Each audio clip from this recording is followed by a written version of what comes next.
ओम शांति।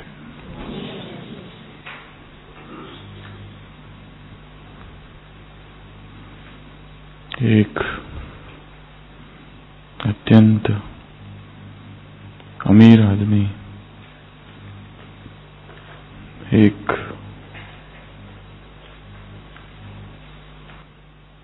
फकीर को, एक गुरु को अपने घर बुलाता है।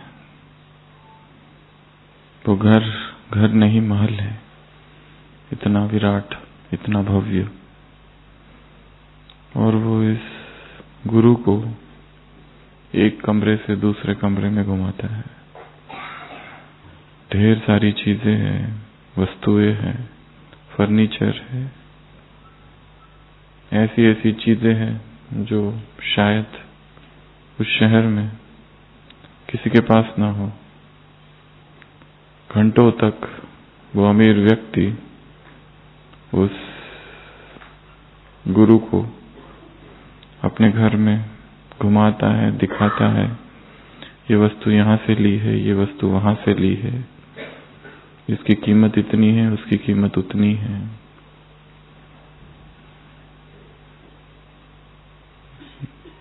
वो भवन वास्तव में बहुत विशाल है। और अंततः जब कुछ घंटों बाद सारे कमरे, सारा भवन देखकर हो जाता है, तो वो अमीर व्यक्ति उस गुरु से पूछता है, व्हाट इज योर इम्प्रेशन? तुम क्या सोचते हो कि जो कुछ अभी दिखाया उस विषय में तुम्हारे क्या विचार है? वो फकीर कहता है, मैं वास्तव में बहुत आश्चर्यचकित हूं कि धरती कितनी शक्तिशाली है, जो तुम्हारे इस भवन का बोझा ढो रही है, और साथ में तुम्हारा प्लस यू।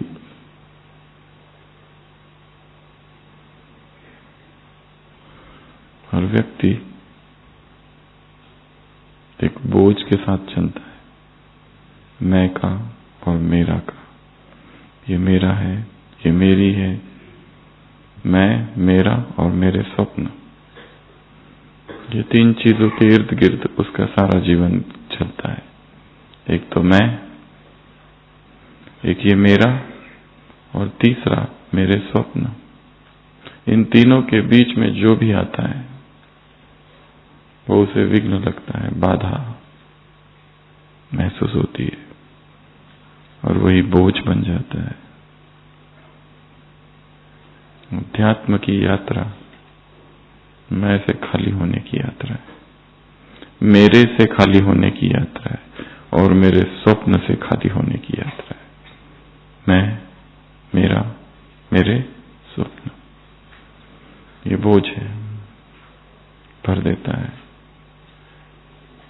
हर व्यक्ति का अपना ही एक अहंकार का महल है, द पैलेस ऑफ ईगो। और जैसे इस व्यक्ति ने अपने महल को असंख्य चीजों से भर रखा था, वैसे ही हमने अपने अहंकार के महल को अनगिनत वस्तुओं से भर रखा है, जो है बोझ, परंतु हमें लगता है वो उसकी शोभा बढ़ा रहे हैं।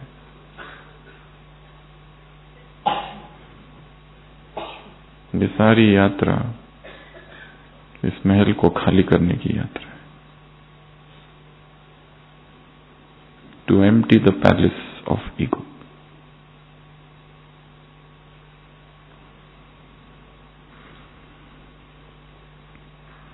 बाबा ने आज कहा, सब छोड़ो। क्या क्या छोड़ो? क्या क्या छोड़ना पड़ेगा? मधुबन वाले मधुबन छोड़ना पड़ा तो, सेंटर वाले सेंटर छोड़ना पड़ा तो, ज्ञान सरोवर वाले, शांतिवन वाले, विदेश वाले, घर गृहस्थ वाले, अपना घर छोड़ना पड़ा तो, कुछ भी याद ना आए, सब छोड़ना पड़ेगा। ऑफिस, कमरा, खटिया, अलमारी, सब कुछ। तैयारी है? एवर रेडी है? अभी जाके आऊं, इससे मिल के आता हूं, उससे मिल के आता हूं, नहीं। अभी, now, order is order, order is order. अभी के अभी ऑर्डर आ जाए, अभी यहां पर बाबा आ जाए और कहे चलो, क्या कहेंगे? एक फोन कॉल, घर पे बता देता हूं मैं जा रही हूं। सेंटर के स्टूडेंट से एक बार अंतिम विदाई। जिनका आधा कोर्स बाकी था उनको बोलूं अभी अगला कोर्स दूसरी कोई बहन करेगी। जॉब में बॉस को इन्फॉर्म कर देता हूं।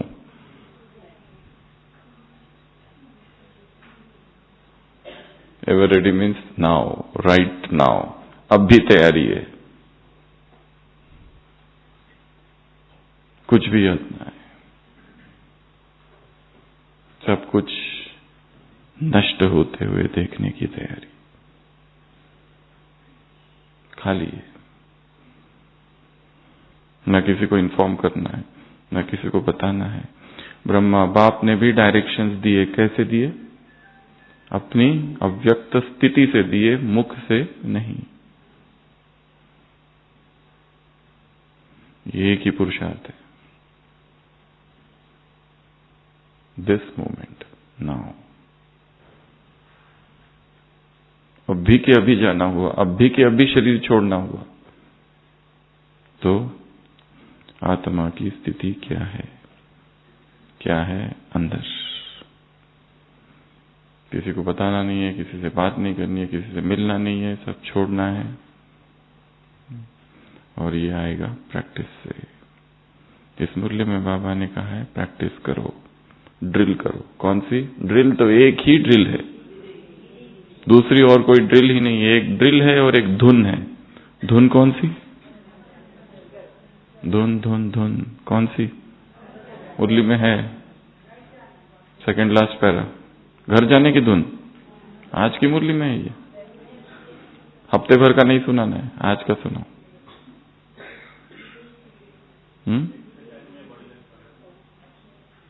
धुन तो ये नहीं है। धुन कौन सी है? उसका कदम और मेरा कदम एक, ये है धुन। एक है धुन, एक है ड्रिल, ये दो बातें हैं। ड्रिल कौन सी? एक सेकंड की ड्रिल है। अभी अभी शरीर में, शरीर से बाहर। अभी अभी आवाज में, आवाज से बाहर। अभी अभी समय में, समय से बाहर। अभी अभी व्यक्त, व्यक्त से बाहर। अभी अभी मुख चालू, अभी अभी मुख बंद। अभी अभी बुद्धि चालू, अभी अभी बुद्धि बंद। अभी अभी इस ड्रेस में और अभी अभी उस ड्रेस में। ड्रिल ये एक ही है। This is the only final drill. शरीर से अलग हो जाना, बीज रूप, बिंदु रूप, आकारी रूप, अव्यक्त रूप, फरिश्ता रूप, डबल लाइट फरिश्ता रूप। यही है अशरीरी, आत्माभिमानी, विदेही, देही अभिमानी, ये कुछ भी नाम दो उसको। बीज रूप, कंबाइंड ड्रिल एक ही है। और वो भी कैसी है? एक सेकंड में। पर इसके लिए लंबी प्रैक्टिस चाहिए, बहुत बहुत बहुत लंबी प्रैक्टिस। क्योंकि देह में आत्मा ऐसी फंसी हुई है। बाबा ने क्या कहा है? बीच बीच में करो इसको, इस अभ्यास को। थोड़ा भी कर लो तो भी बहुत है। अभी अभी शरीर में, अभी अभी शरीर से बाहर। शरीर out, body in, body out. Sound soundless, body bodiless, time timeless. This is the only drill. कोई भी अव्यक्त मुरलिया उठा लो, कहीं की भी उठा लो, ड्रिल तो एक ही है। शरीर में आना, शरीर से बाहर जाना। आवाज में आना, आवाज से बाहर जाना। समय में आना, समय से बाहर जाना। व्यक्त में आना, अव्यक्त में जाना। व्यक्त अव्यक्त, बुद्धि चलाना, बुद्धि न चलाना, मुख चलाना, मुख न चलाना। आवाज आवाज से परे, शरीर शरीर से परे। यही एकमात्र ड्रिल है। एग्जाम का क्वेश्चन पेपर पहले ही पता चल गया है। और धुन एक ही धुन। पर ये अभ्यास सिंपल अभ्यास नहीं है। 4 शिष्य किसी आश्रम में प्रतिज्ञा करते हैं कि अगले 7 दिन संपूर्ण मौन का अभ्यास करेंगे, क्योंकि बोलने में बहुत शक्ति जा रही है। क्या करेंगे? टोटल साइलेंस, मौन व्रत, ऑब्जर्वेंस ऑफ साइलेंस। और चारों ध्यान में बैठ जाते हैं। जैसे ही बैठते जो दिया वहां रखा रहता है, हवा चलती है और दीवा बुझने लगता है। पहला कहता है, अरे दिया बुझ रहा है।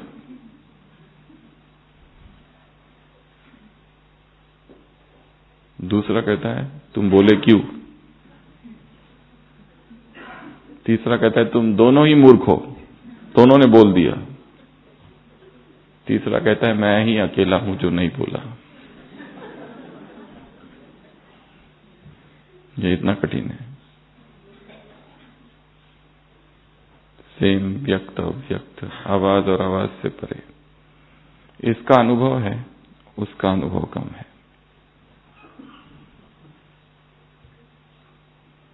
तो प्रैक्टिस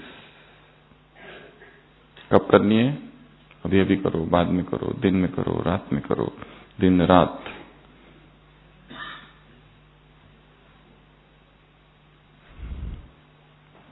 तो आज की अव्यक्त वाणी कहाँ क्या कह रहे बाबा शुरुआत में? कौन हो आप? कौन हो? आत्मा।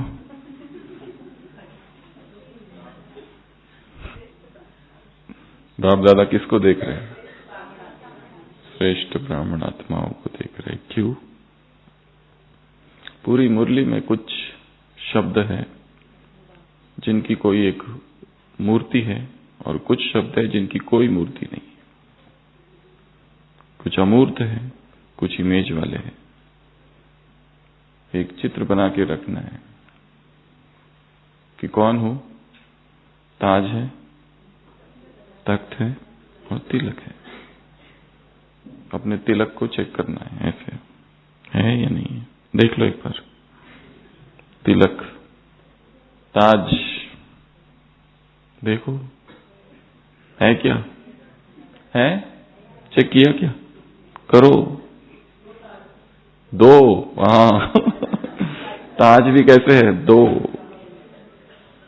और तख्त को भी चेक करो। ये काम दिन में करते रहना है। क्या करेंगे? ताज को देखो, तिलक को देखो,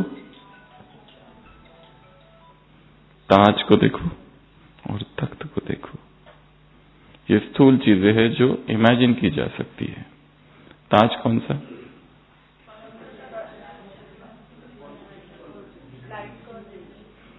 पवित्रता के महामंत्र द्वारा कौन सा ताज? लाइट का ताज। ताज कौन सा? जिम्मेदारी का ताज। तख्त कौन सा? भगवान के दिल का तख्त। और तिलक कौन सा? स्मृति का तिलक। ताज, तख्त और तिलक। और केवल हम ही नहीं, सोचो यहां जितने बैठे हैं, एक बार पीछे मुड़ के सबको देख लो। सबको देखो एक बार। दिख रहा है ताज? दिखा क्या? सबने क्या पहना है? ताज। वो भी कैसे? 2। तख्त पर बैठे हैं और क्या लगा हुआ है? तिलक। ये 3 चीजें हैं, ताज, तख्त और तिलक। और बाबा ने कहा भाग्य का क्या है? सितारा। कभी भाग्य का सितारा है, भाग्य का चक्र है, भाग्य की कलम है। भाग्य का क्या क्या? कम से कम 10 पौते आएगी, वो लिखो आज होमवर्क। भाग्य की तुलना किस किस से की जा सकती है या की गई है मुरलियों में? 3-4 तो अभी बता दिए। भाग्य का चक्र होता है, भाग्य का सूर्य होता है, भाग्य का तिलक होता है, भाग्य की कलम होती है, भाग्य की रेखाएं। आज बाप दादा भाग्य की रेखाएं देख रहे, आज बाप दादा भाग्य की कलम देख रहे। भाग्य का खजाना बहुत सारा हो सकता है। प्राप्तियां नहीं, वो जो शब्द आएगा वो इमेज वाला होना चाहिए, वस्तु होना चाहिए। जैसे कलम, जैसे सितारा। और कहाँ चमक रहा है? मस्तक पर। ये सितारा विचित्र है, कभी चमक कम होती है, कभी चमक ज्यादा होती है। ये अलंकारिक भाषा है। भाग्य का कंपैरिजन किससे किया? सितारे से। सितारा की चमक कम या ज्यादा होना अर्थात भाग्य की स्मृति कम या विस्मृति। विस्मृति होते ही क्या होगा? दुख, दुर्भाग्य, मेरे साथ ही ऐसा क्यों होता है, मैं ही ऐसी क्यों। और भाग्य चमक रहा है, सितारा अर्थात स्मृति है। बाबा ने हमारे भाग्य की तुलना किससे की है? कंपैरिजन है एक मुरली में।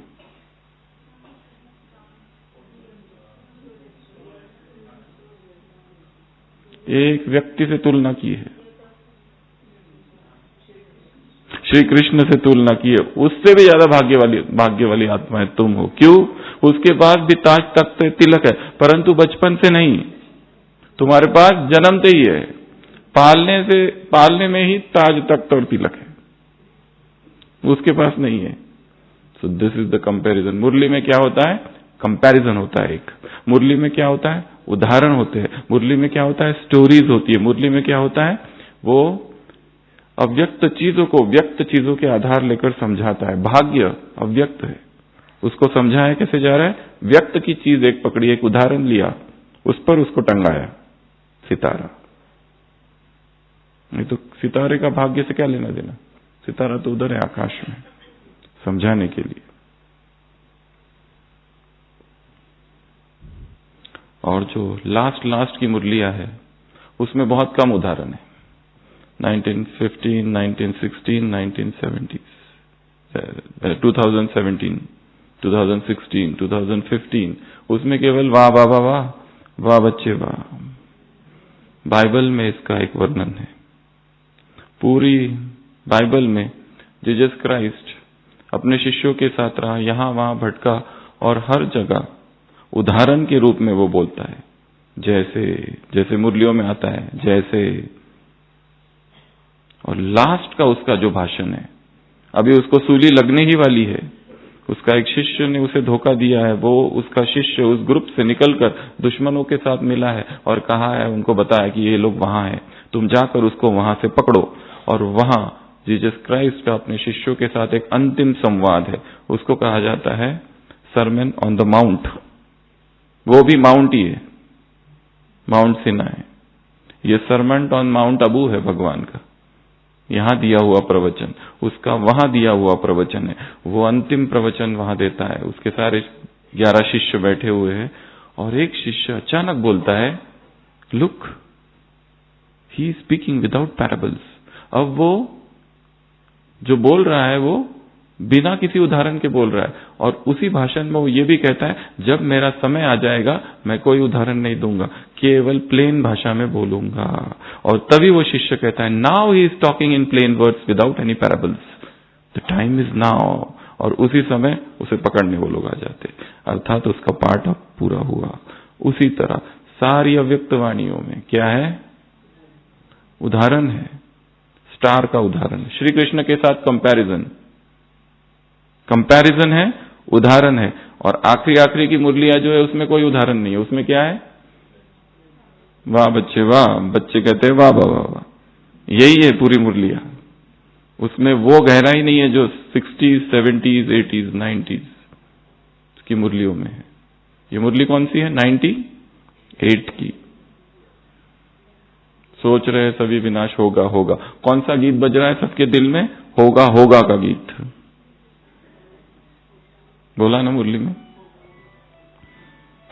तो बाबा क्या देख रहे हैं? श्रेष्ठ ब्राह्मण आत्माओं को देख रहे, भाग्यवान आत्माओं को देख रहे। ये भाग्य कैसा है? वरदान से भाग्य कैसा है? अविनाशी नहीं।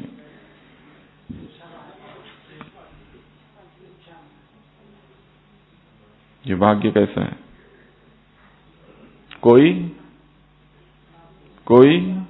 क्या नहीं कर सकता इसको, ये कोई छीन नहीं सकता, कोई लूट नहीं सकता। ऐसा ये भाग्य है। ये कितना अच्छा नशा है कि हम भाग्यवान हैं। दुनिया में लोग कैसे कहते हैं? अनलकी, लक नहीं था ना इसलिए ऐसा हो गया। तो हम भाग्यवान है, श्रेष्ठ आत्माएं हैं, ताज तख्त और तिलकधारी है, जन्मते ही ताज तख्त तिलक मिला है, भाग्य का सितारा चमक रहा है। ये चमकता हुआ सितारा विचित्र सितारा है और निरंतर चमक रहा है। This is first paragraph. इतनी फर्स्ट पैराग्राफ में इतनी बातें हैं, उसको क्या करना है? पकड़ना है। उसका एक विजन बनाना है उसका, कि मैं कैसे बैठा हूं ताज और तख्त और तिलक के साथ हूं और चमकता हुआ यहां सितारा है। तिलक है और उसके बीच में सितारा चमक रहा है और सदा चमक रहा है। This is vision. एक पिक्चर बनाना है, उस पिक्चर को कई बार देखना है ताकि वो परमानेंट हो जाए। आगे बढ़ो। चंद्रवंशी हो या सूर्यवंशी हो, कौन हो? सूर्यवंशी की निशानी, दो निशानियां, विजयी और एक रस। जैसे सूरज होता है, उदय होता है, अस्त होता है, उसकी कलाएं नहीं होती है। चंद्रवंशी अर्थात अभी अभी जीत, अभी अभी हार। आज अमृत वेला किया, कल नहीं किया। आज 3:30 बजे किया, कल 4 बजे किया, फिर अगले दिन 5, और एक दिन तो सीधा उठे तो देखा 7 बज रहे, फिर सोचा ठीक है, इट्स ओके, क्योंकि कोई दूसरा मिल गया, वो कहता है मैं तो 8 बजे उठा। तब तो बहुत राहत मिल गई कि हम भी रेस में इतने पीछे नहीं है, हमसे भी गए गुजरे बहुत है। ऐसी राहत देने वाले यहां बहुत है, जो हमारे दुख के समभागी साथीदार बनते हैं और हमारे दुख को थोड़ा घटाते हैं। पुरुषार्थ का जो दुख है, मुरली का जो दुख है, आज मेरी मुरली मिस हो गई, अरे मेरी तो 3 दिन से मिस हो रही है। अरे वाह, अंदर से, बाहर से, हाँ, बाहर से तो दिखाना होता।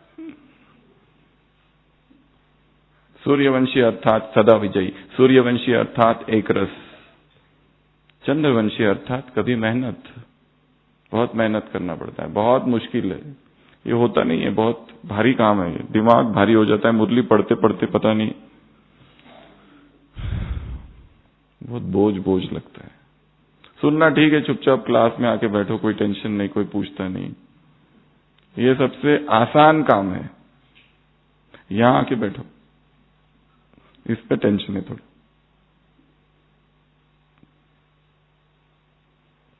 तो क्या बनना है? मैं कौन हूं? सूर्यवंशी हूं। मैं कौन हूं? नंबर 1, नंबर वार नहीं। कौन? नंबर 1, नंबर वार नहीं। ये भी सोचते रहो, सोचते रहो, सोचते रहो, सोचते रहो। लक्ष्य और लक्षण। जब भी मुरलियों में 2 चीजें आती है, 2 चीजें, उनको क्या करना है? एक टेक्निक है जिसको कहते हैं ड्रिप्स मेथड, DRIPS, वो यूज करना है वहां पर। क्या होती है ये? ड्रिप चलाना है।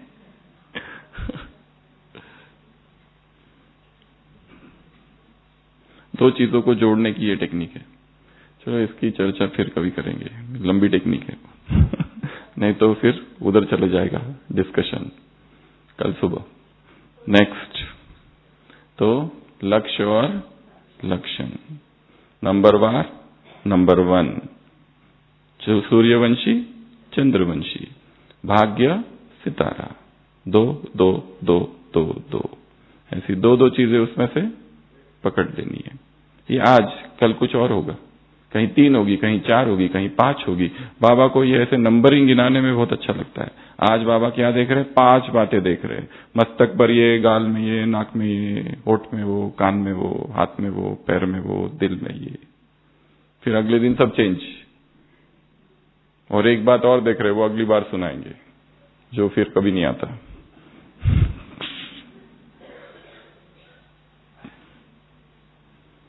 तो बाबा ने कहा चेक करो कहां हो। सदा विजयी, सदा एक रस, अर्थात सूर्यवंशी। और आगे बढ़ो। इस मुरली में एक बहुत बहुत पावरफुल वाक्य है। ब्रह्मा बाप तुम्हारा आह्वान कर रहे, क्या कह रहे? आओ मीठे बच्चे, जल्दी आओ। ये तो है। उसके आगे एक छोटी सी लाइन है, क्या है वो? हाँ, क्या कहा? ब्रह्मा बाप की आवाज सुनो और कैच करो। ये है ड्रिल। क्या करना है? आवाज को सुनना है। अभी किसी की आवाज सुननी है, बहुत भीड़ है, सुनाई नहीं आएगी, मौन में जाना पड़ेगा, एकांत में जाना पड़ेगा, साइलेंट। तो कल अमृत वेले ये काम करना है। कौन सा? कि वो कुछ कह रहा है। कौन कह रहा है? ब्रह्मा मुझे अपने पुरुषार्थ के बारे में कुछ कह रहा है, अपने जीवन के बारे में पर्सनल कुछ कह रहा है। पर्सनल, जनरल नहीं। वो मुझे क्या करना है? कैच करना है। ब्रह्मा बाप की आवाज सुनो और कैच करो। कौन कैच कर सकेगा? जिनकी फ्रीक्वेंसी मैच हो रही है। वो यहां, हम नीचे, कैसे होगा? वो अव्यक्त, हम व्यक्त। वो बोलता ही नहीं, हम बोलते रहते हैं। जो स्पष्ट है, क्लियर है, वही सुन सकेंगे। ये बहुत अच्छी एक होमवर्क, ड्रिल, अभ्यास, ये काम दिया गया है। सब कुछ बाजू में रख दो, इवन ज्ञान भी, पूर्ण प्लेन बुद्धि, एकदम खाली, मुझे कुछ भी नहीं पता, अब मुझे सुनना है तुम क्या कहते हो। ब्रह्मा बाप की आवाज सुनो और क्या करो? कैच करो। ऐसा ही वाक्य है ना? और मुरली में आगे और एक जगह है यही वाक्य, उसमें एक चीज और एडिशन है। ब्रह्मा बाप की आवाज कैसे सुनो? आवाज कैसे सुनो?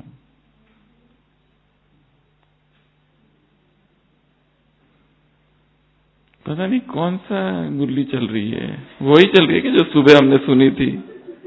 ऐसा तो लग तो रहा है, थोड़ा थोड़ा सुना तो था, बाद में पता नहीं। विथ अटेंशन सुनो। क्या लिखा है? आवाज सुनो कैसे? अटेंशन से।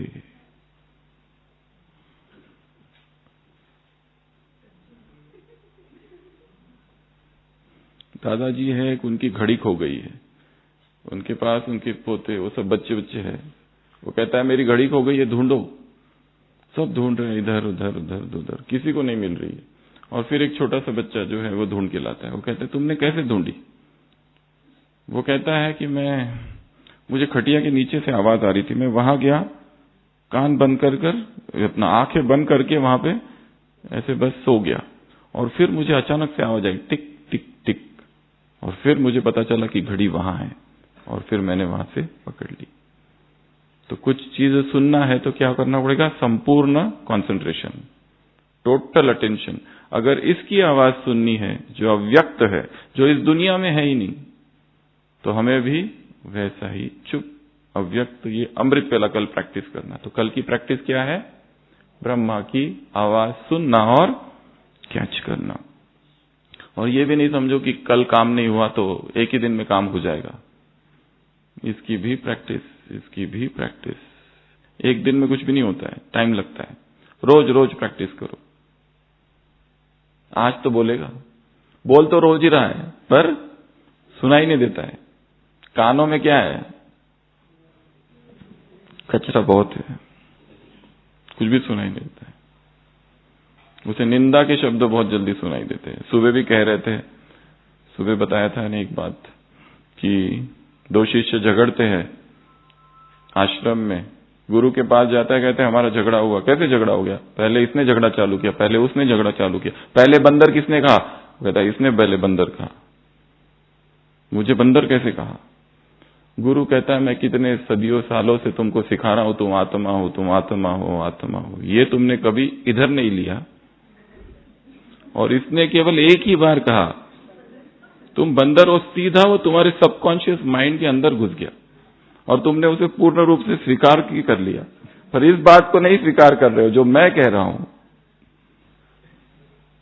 कचरा कानों में बहुत भरा है। सफाई अभियान चालू करने की आवश्यकता है। ये जब साफ होगा तो फिर आवाज सुनेंगे, कैच करेंगे। तो ये है इस मुरली से उठाने वाली एक पावरफुल वाक्य है ये। दूसरा क्या कहा?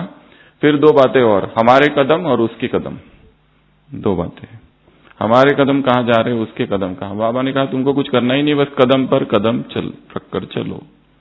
किन बातों में? चार बातों में। संकल्प, बोल। कर्म, संबंध, संपर्क। इसमें से भी संबंध संपर्क, हमारे संपर्क आत्माओं से संबंध किस तरह के हैं? उसमें मोह भरा है, इच्छाएं भरी है, वासनाएं भरी है, क्या भरा है? चेक करो, स्वयं को देखो, दूसरों को नहीं। ये भी बोला एक जगह। उसके लिए थोड़ा सा स्टडी करना पड़ेगा, लाइफ स्टोरी ब्रह्मा की डिटेल में। इस परिस्थिति में हमारी जगह अगर वो होता तो वो क्या कहता, बोलता, सोचता? सेम सिचुएशन अगर उसके पास आती।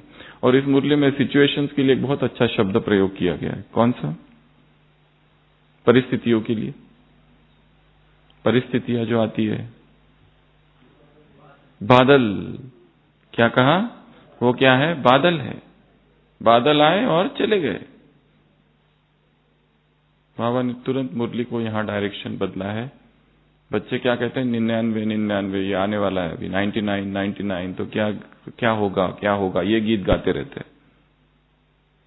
और प्रकृति विकराल रूप धारण करेगी। ऐसे समय पर तुम्हें क्या करना है? जो न्यूज आती है उसमें सुनने में बिजी नहीं रहना है। किसमें बिजी रहना है? अपनी स्थिति बनाने में, अचल अडोल रहने में, प्रकृति से अप्रभावित। प्रकृति पति हो तुम, अचल हो। और ये जो परिस्थिति है, ये सब क्या है? बादल। ये भी एक अभ्यास है। एक बादल का चित्र बनाओ डायरी में, और जो परिस्थिति है उसमें उस बादल के ऊपर उसको लिख, उस बादल के अंदर उसको लिखना कि ये क्या है? क्लाउड।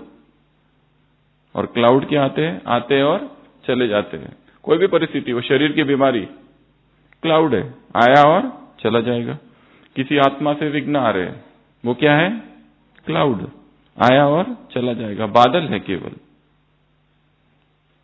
साइकोलॉजी में एक और एक्सपेरिमेंट कराते हैं। जो गुब्बारा होता है ना, एक चिट्ठी पे अपना कुछ लिखो, समस्या, परिस्थिति, विघ्न, या जिससे बहुत दुख है, या जिससे छूटना चाहते हैं, बहुत ही मोह है, और उसको उस गुब्बारे के अंदर डाल दो। गुब्बारे को फुलाओ और उसको उड़ा दो, और देखो उड़ते हुए वो जा रहा है। स्थूल चीजें करनी है, कुछ सूक्ष्म में काम करने के लिए, कि वो गुब्बारा चला गया।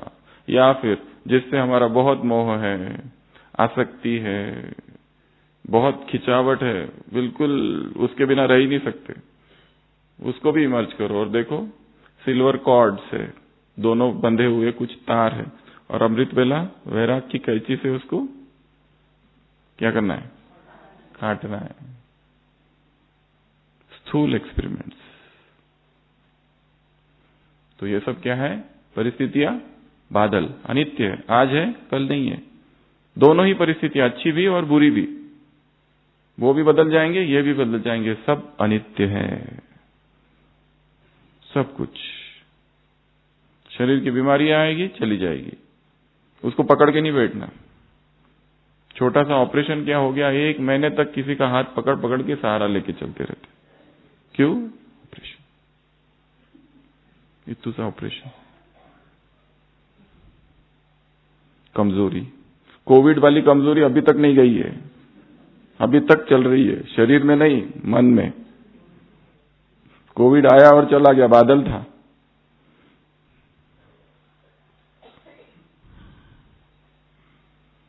मौत का साया जा रहा है, साधु बैठा है। साधु पूछता है कौन हो? वो कहता है मौत। What is the target? वो कहता है 500 को मारने का टारगेट है। गांव में घुस रहा हूं, टारगेट कितना है? 500 का। 1 महीने के बाद साया वापस जा रहा है। वो कहता है तुमने तो कहा था 500 को मारूंगा, यहां तो 10,000 मर गए। कहते मारा तो मैंने 500 को ही, बाकी सब मर गए भय से। टारगेट तो पूरा किया है, बाकी किससे बधे सारे? भय से। बीमारी और बीमारी का भय, ये 2 अलग अलग चीजें हैं। परिस्थिति और परिस्थिति का भय, ये अलग अलग चीजें हैं। व्यक्ति और उस व्यक्ति का भय, अलग अलग चीजें हैं। तो बाबा ने कहा तुम कौन हो? प्रकृतिपति हो। परिस्थितियां और विकराल होगी तुम्हें प्रभावित नहीं होना है, प्रकृति के प्रभाव से मुक्त फरिश्ता। क्या बनना है? फरिश्ता। कौन सा फरिश्ता? जो अचल है, जो अप्रभावित है, जो अनडिस्टर्ब्ड है। कभी सर्दी है, कभी गर्मी है, कभी धूप बहुत है, प्रकृति अपना काम कर रहा है, उसमें इंटरफियर नहीं करना है। वो होते रहेगा कुछ कुछ कुछ, अपने आप को अंदर से चेंज करते रहना है। आगे व्यक्त और अव्यक्त, इसका अभ्यास करो। आगे और क्या है मुरली में? डबल लाइट फरिश्ता। और क्या है? हाँ, फिर यहां पे वो वाली बात कही है, एवर रेडी वाली। तो पूरी मुरली में एक्चुअली दो ही टॉपिक है। एक टॉपिक अभी तक जो कुछ सुनाया, भाग्य का, उसकी स्मृति का, परिस्थितियों में स्टेबल रहने का, और फिर और एक है एवर रेडी रहने का। सब कुछ छूटेगा। क्या क्या? सेंटर, घर, परिवार, ऑफिस, सब चला जाएगा। तुम कितना स्थिर हो, एवर रेडी हो, अभी जाने के लिए तैयार हो, अभी ऑर्डर करे, अभी ताली बजाए। अलग अलग शब्द है। ये पेपर है, पेपर ले। तो इसकी एक बहुत गहरी प्रैक्टिस है। ऐसी कुछ बातें लिखनी है अपनी डायरी में जिससे हमारा बहुत गहरा मोह है। वो हो सकता है हमारा घर हो सकता है कोई व्यक्ति हो, बैंक हो, पैसा हो, कुछ भी।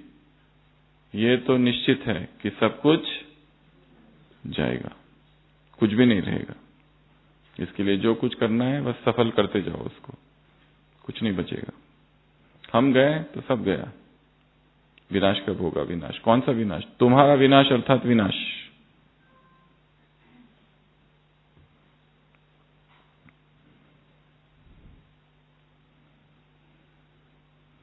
इन सब चीजों को देखते हुए ये सोचना है, ये अगर नहीं रहेगी तो मैं कैसे रहूंगा?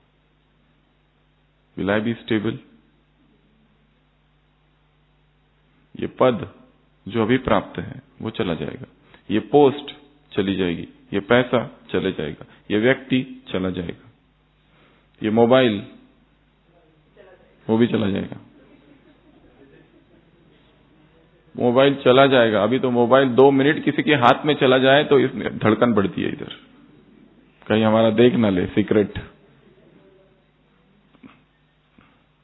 जगह जगह पर क्या डाल के रखे, पासवर्ड, किसी को पता ना चले।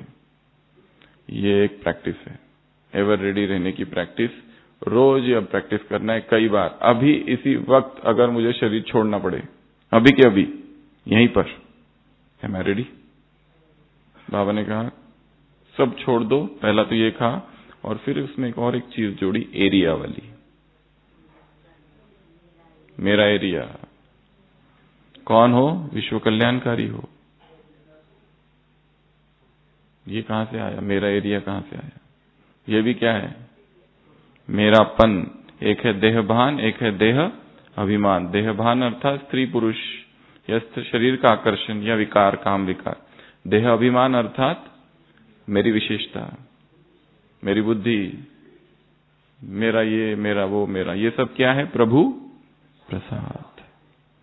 मेरा नहीं है, मुझे दिया गया है ये, इसको मुझे यज्ञ में लगाना है, कार्य में लगाना है, मेरा कुछ भी नहीं है ये। जैसे ही मैं कहता हूं मेरा है, फोर्स, माया चालू हो जाती है, और फिर द्वंद्व चालू होता है, फिर डिस्टर्बेंस होता है। एक तो ये, और उसी में एक और चीज जोड़ी है बाबा ने। वो कौन सी? सबसे ज्यादा भारी करने वाली 2 चीजें हैं। कौन सी? व्यर्थ और निगेटिव। तुम विश्व कल्याणकारी हो तो चेक करो, भावनाएं दूसरों के प्रति निगेटिव है, व्यर्थ वाली है। क्योंकि ये निगेटिव और व्यर्थ होगा तो क्या होगा?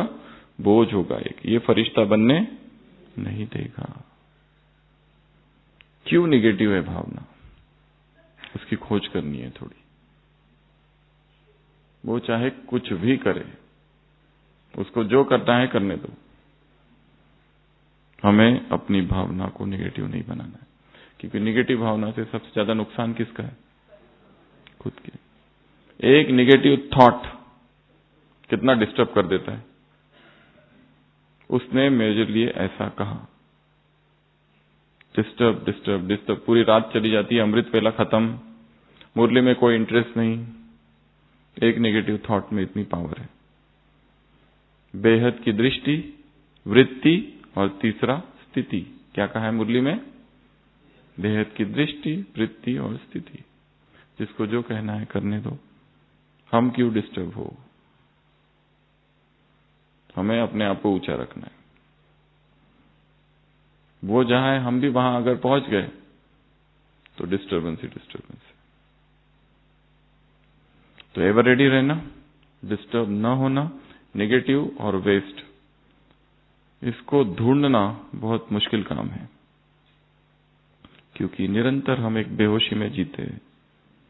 जैसे एक राजा जा रहा है और सड़क पर एक व्यक्ति कर रहा है, वो गालियां दे रहा है राजा को, पत्थर फेंक रहा है, इतना बड़ा राजा का सब समारोह, ये सब जा रहा है पूरा जुलूस, उसमें वो व्यक्ति ऐसा कर रहा है और सैनिक उसको तुरंत पकड़ लेते हैं और जेल में डाल देते हैं। राजा हंसते रहता है। दूसरे दिन उसे पेश किया जाता है कि तुमने ऐसा क्यों किया। वो कहता है मैंने ऐसा किया? मैंने तो नहीं किया ऐसा, मुझे पता ही नहीं, मैं तो शराब पिए हुए था,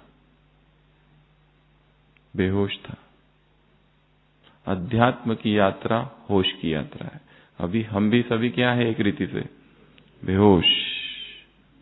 इसलिए क्या बोल रहे हैं, क्या सोच रहे हैं और क्या कर रहे हैं कुछ समझ नहीं आता है। निगेटिव चलते ही रहता है, चलते रहता है, चलते रहता है अंदर अंदर अंदर। ये बेहोशी है, निगेटिविटी बेहोशी है, देहभान बेहोशी है, देहाभिमान बेहोशी है, व्यर्थ भी बेहोशी है। और इन सब को खत्म करने का एक ही पावरफुल इलाज है, वो है मुरलियों का अध्ययन। एकदम सिंपल, मुरली लो, उसको लिखो, उसका चिंतन करो, उसका मनन करो, उसको सुनाओ, कुछ ना कुछ करते रहो उसके साथ। ये एकदम प्रैक्टिकल इलाज है। क्योंकि अगर हम ये कहें कि योग करो तो फिर तुरंत प्रश्न आता है, योग नहीं होता है, ऐसा नहीं होता है, वैसा नहीं होता है, नींद आती है, योग कैसे करना है, आत्माभिमानी स्थिति का अनुभव कैसे करना है, वो बताओ। ये सब रखो बाजू में, वो सब बाजू में। Just focus on only one thing. कौन सी? मुरली की स्टडी। जैसे स्टूडेंट एग्जाम की स्टडी करते वैसे स्टडी करो। क्या करते वो लोग? नोट्स निकालते हैं। क्या करते वो लोग? रिवाइज करते हैं। क्या करते वो लोग? रिकॉल करते हैं। और क्या करते हैं? अगर हम आपसे कहें 2 साल पहले कोई पिक्चर मूवी देखी होगी, वो क्या थी, वो याद है। अगर हम आपसे कहें 1 हफ्ता पहले जो मुरली पढ़ी थी या सुनी थी क्लासरूम में, वो क्या थी? Zero recall. काम 2 चीजों पर करना है, एक तो पढ़ना और दूसरा रिटेंशन। क्या हो? वो रिटेन हो। आज की जो मुरली, परसों तक ये खत्म हो जाएगा, कुछ भी याद नहीं रहेगा। तो क्या करना है, आज की मुरली से कुछ पावरफुल बातें निकाल लेंगे जो कि पिक्चर के रूप में हमारे ब्रेन में स्टोर्ड हो जाए। पहला, ताज, तख्त और तिलक। तो चलते चलते क्या अनुभव करेंगे? क्या पहना हूं? बीच बीच में ऐसे हाथ लगा के देखना है क्या। जैसे कई बार देखा होगा ना, लोग जाते हैं कुमार संसार में, जहां पर भी गाड़ी खड़ी रहती है और आईना होता है, तुरंत एक बार देख लेते सब ठीक है क्या। देखते हैं ना, वो जो फिल्म की शूटिंग होती है, एक लाइन बोलते हो तुरंत आते हैं, तुरंत वो आता है कैमरामैन, वो आईना लेके और ठीक करता है मेकअप। उसी तरह तुरंत बीच बीच में सबसे पहला अभ्यास क्या? ताज है, तख्त है, तिलक है। तिलक, ताज, तख्त कौन सा? भगवान का हृदय तख्त। बहुत प्योर है वो, उसमें केवल प्योर आत्मा ही बैठ सकती है। सोचो जैसे ही इम्प्योर थॉट्स आ रहे हैं, मतलब गिरे ने खिसक के नीचे, वो नहीं बैठ सकते उसमें। तिलक कौन सा? जिम्मेदारी का, रिस्पॉन्सिबिलिटी, अकाउंटेबिलिटी। कौन सा? प्यूरिटी का। कौन सा? ताज, तख्त, तिलक कौन सा? स्मृति का। तो ये एक अभ्यास हमने इसमें से उठा लिया, ठीक है, ये याद रहेगा। दूसरा अभ्यास सितारा। जब भी आईना देखो तो क्या देखो, यहां क्या है, स्टार। उसको अच्छे से देखो, चमक रहा है या धुंधला हो गया, एक थोड़ा सा वो लेके उसको पोंछ लेना है इधर, अगर ठीक नहीं है तो। आईने को पोंछते हैं ना, अलमारी को साफ करते हैं ना, वैसे इसको भी बीच बीच में चमकाना है। इंटरव्यू के लिए लोग जाते तो जूते को कैसे साफ करते हैं, ऐसे पीछे इधर करते हैं ना साफ, पैंट पे पीछे लगा लगा के। जस्ट 1 मिनट पहले, एंट्री करने से पहले, ऑफिस में जाने से पहले क्या करते हैं, इधर ऐसे से साफ करते हैं। तो यहां तो निरंतर इंटरव्यू हो रहा है। तो दूसरा अभ्यास, तिलक, स्टार को क्या करना है, देखते रहो। जब भी आईना देखो, क्या देखोगे, स्टार। तीसरा अभ्यास, जब भी चलोगे, स्थूल, ऊपर देखना ये कदम कहां जा रहे हैं, उसके कदम है क्या, स्थूल का अभ्यास करना है, उसके कदम पर कदम, ये तीसरा अभ्यास। चौथा अभ्यास अमृत वेला। कौन सा, आवाज सुनना। अभी तक सुनाई क्यों नहीं दिया, कुछ तो है, कैच करना है उस आवाज को। अगला अभ्यास एवर रेडी का, जिसमें सबसे ज्यादा घर में मोह है ना, उस घर को जलता हुआ देखो। अरे ऐसी अशुभ बातें मत करो, अभी अभी तो बना है, इतने पैसे खर्च किए, सब सब सब चला जाएगा। जिससे सबसे ज्यादा मोह है, उसकी जलती हुई चिता को देखो।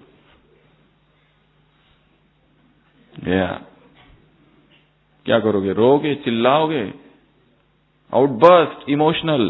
नहीं, ये नहीं हो सकता। क्या करोगे, व्हाट आर द ऑप्शंस? ये जा ही नहीं सकता। अभ्यास कैसे अभ्यास है ये, मनोरंजन वाले हैं ना, कि दुख देने वाले हैं? अगला अभ्यास परिस्थितियां, क्या है, बादल। तो जो भी परिस्थिति है उसका एक लिखो, उसके ऊपर बादल बनाओ एक, ठीक है, डायरी में, और उसको उड़ाओ या उसको काट दो। वो जो बच्चे होते हैं ना, क्या करते हैं, वो ये बनाते हैं ना एरोप्लेन, वो बनाना आता है, आज बना लेना उसको, पर अपनी परिस्थिति लिख देना, प्रॉब्लम लिख देना, फिर उस कागज का क्या बनाना, एक एरोप्लेन। गया, ये काम करने, स्थूल काम करने थोड़े से। स्थूल जब तक हाथ का प्रयोग, लिखने का प्रयोग, कागज का प्रयोग, ये सब स्थूल चीजों से जोड़ना है ज्ञान को। अगला एक्सपेरिमेंट आज की मुरली से, और क्या है, एक एवर रेडी हो गया, प्रकृति का हो गया, और क्या है, हाँ, नेगेटिव एंड व्यर्थ। किसी के प्रति हमारे मन में क्या है, इतनी गहरी निगेटिविटी है, इतनी गहरी, ये है ही ऐसा, ये बात ही ऐसी है। मुरली में ये 2 बातें आई है, ये व्यक्ति ऐसा है, ये बात ही ऐसी है। कुछ भी मत बताओ इसके बारे में, टॉपिक बहुत अच्छा है, पर वो व्यक्ति भाषण दे रहा है, हम नहीं सुनेंगे उसका। टॉपिक तो बहुत अच्छा है, पर उसका नहीं सुनना है, क्योंकि उसमें गड़बड़ है। हमारे मन में फिक्स्ड इंप्रेशंस है लोगों के, ये ऐसा है, ये वैसा है, ये ऐसी नहीं है, ये वैसी है। इसको क्या करें, व्हाट टू डू? इसके लिए बाबा ने किसी एक मुरली में कहा है, तुमको दूसरों के वर्तमान संस्कार नहीं देखना है। कौन से देखने हैं, आदि और अनादि, बस। ये तो पक्का है वो आत्मा है कि नहीं है, दिस इज पक्का। दूसरा ये भी पक्का है वो परम धाम की आत्मा है। तीसरा ये भी पक्का है अगर ब्राह्मण है तो, बाबा ने क्या ब्राह्मण ही रुकावट डालेंगे बोला है उसमें। रुकावट डालने वाले कौन है, ब्राह्मण। चाहे कोई भी रुकावट डाले, मेरी प्रतिज्ञा है, हमें तो बनना ही है बाप समान। तो क्या देखना है, उसके आदि संस्कार। ये प्रेम स्वरूप है, ज्ञान स्वरूप है, आनंद स्वरूप है, पर अभी बेहोशी में है। आधी रात को कोई दारू पीकर व्यक्ति जोर जोर से चिल्लाता है, उसके ऊपर गुस्सा आता है या रहम आता है? ये हम सोचते हैं ये अंडर इन्फ्लुएंस है, ठीक है, इसे ट्रीटमेंट किए। कोई पेशेंट है, क्या क्या करते रहते हैं पेशेंट, उल्टी कर देते हैं डॉक्टरों के ऊपर। वो गुस्सा नहीं होते, उनको पता है ये बीमार है।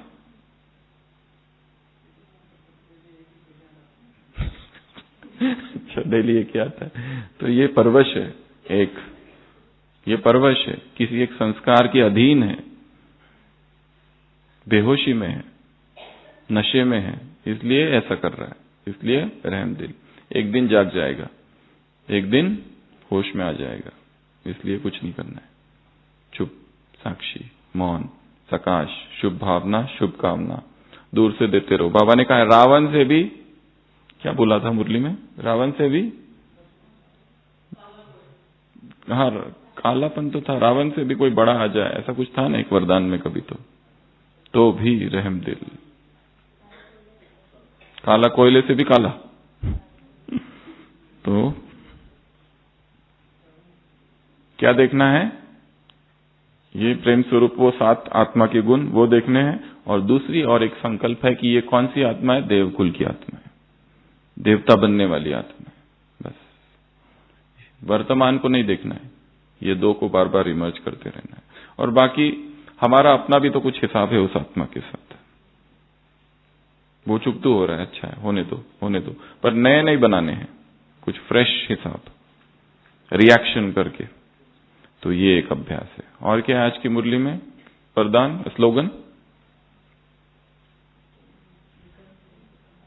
विकर्म की तो बात ही छोड़ो, धोखा भी कौन देता है? ये व्यर्थ भी धोखा देता है, कब आता है पता ही नहीं चलता है। एक व्यर्थ संकल्प अंदर घुस जाता है और वो कितना देर चलता है? नॉन स्टॉप ओवर थिंकिंग चलते ही रह रहा है, वो रुकता ही नहीं, चक्र चालू हो जाता है। एक बार चालू हो गया तो स्टॉप इट। ये भी डिसेप्शन है, धोखा है, बाबा ने कहा। और कोई पॉइंट मुरली में?